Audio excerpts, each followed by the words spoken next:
Hello there! Today I want to share my web development setup using WSL and Volta for Node.js.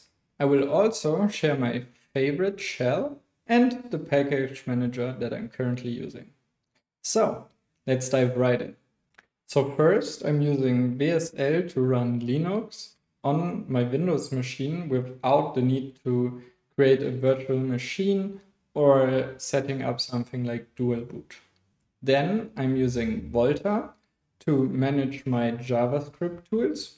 For example, I use it to manage the version of my Node.js, or I also use it to install my package manager of choice, Pnpm.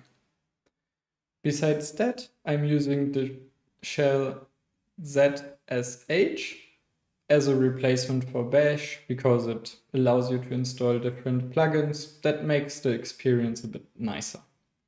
And then finally, I'm using VS Code for the actual development. So now we will look at the different tools a bit more in detail, and we will also install them so that you have the process in front of you.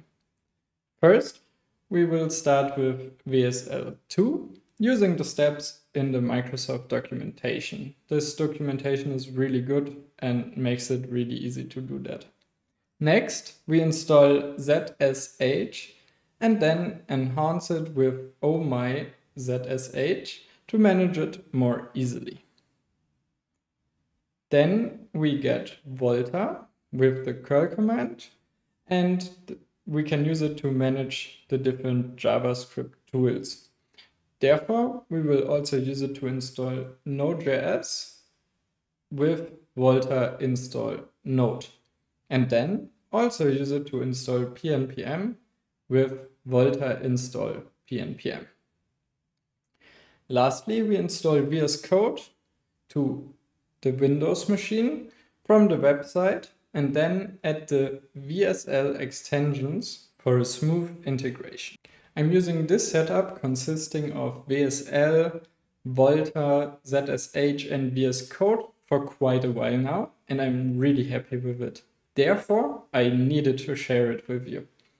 If you have any questions to the setup, feel free to ask them in the comments.